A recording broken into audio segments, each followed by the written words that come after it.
box office, Guardians of the Galaxy 3 stays strong for a superhero movie with 60.5 million. I thought that little shade thrown in the headline was not really necessary by Variety, but nonetheless, they put it in there. Disney's Guardians of the Galaxy 3 was victorious again at the domestic box office, adding 60 million in its second weekend of release.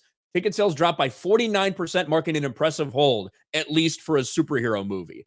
And although it does sound like a shot, what they're talking about is for something like Avatar or Top Gun Maverick or Super Mario Brothers, things like that aren't necessarily these big event movies like superhero movies have become. So typically they don't have as big of drop-offs. They have better holds.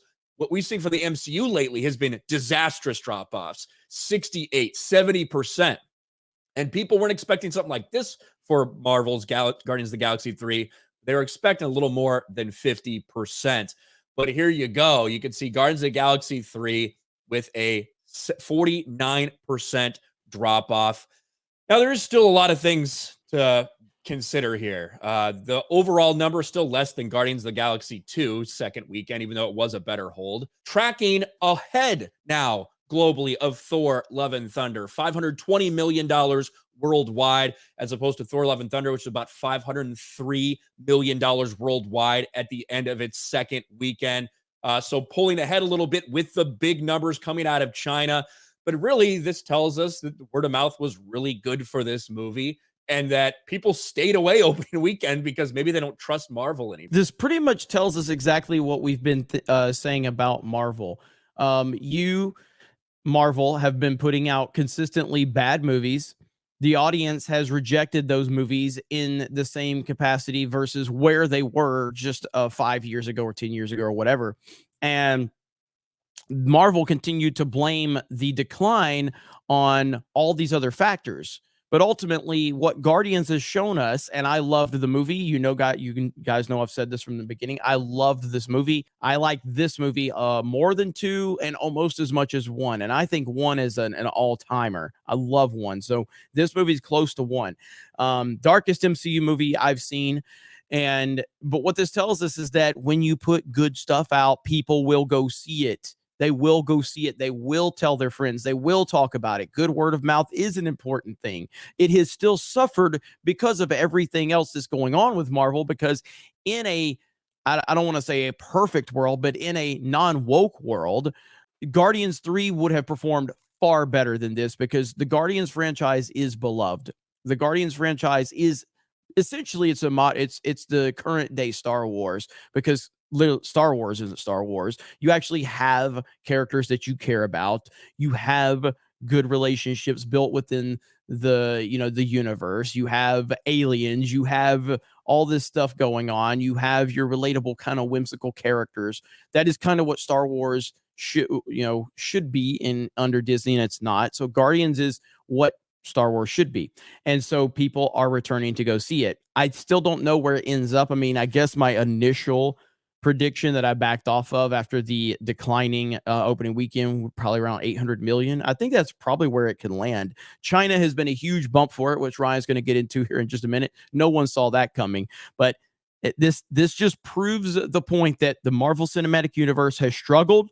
The box office has struggled because you put out bad movies. You put out a good movie, the people respond. It's not that complicated. A really, really good hold, primarily because it was such a bad opening weekend. It really was a bad opening weekend for this movie domestically, not necessarily internationally. But to put things in perspective a little bit, even with this great hold, look at how bad this opening is hurting it right now. After 10 days, total gross $213 million. Let's look and compare that to Guardians of the Galaxy 2 through 10 days. Let's see, go to the dailies. Through 10 days, it was at almost 250 million, right? Thor Love and Thunder domestically. Let's compare that through the first 10 days of release. That was at 233 million. So Guardians of the Galaxy Volume 2 still significantly behind those other comparators. The one thing right now that is saving this movie from being worse than Thor Love and Thunder globally is China. Like the fact that it's got $53 million from China over the first 2 weeks, 1.5 weeks of release is massive. Without that number, it'd be sitting at $478 million worldwide, still significantly behind Thor Love and Thunder. So with Fast with Fast 10 coming out next week, Little Mermaid, all these other things coming out, it's going to be interesting to see if it can have the same momentum and the same type of legs that it's had through these first, 10 days. Because that's going to be the important part. Right now, this movie is still $200 to $250 million away from actually making a profit, actually breaking even. I do think probably with the good China numbers, it's going to end up in the 750 to $800 million range, somewhere in there. But there's a good chance with the big China number, it could actually bring in less money for the studio than Thor: Love and Thunder did. Despite talking about all these holds, despite talking about all these things, there's a chance that that's the reality. If this movie ends up in the 775 range with $100 million from China because of the small cut of the box office, there's a chance Guardians brings less money into the studio than Thor: Love and Thunder did.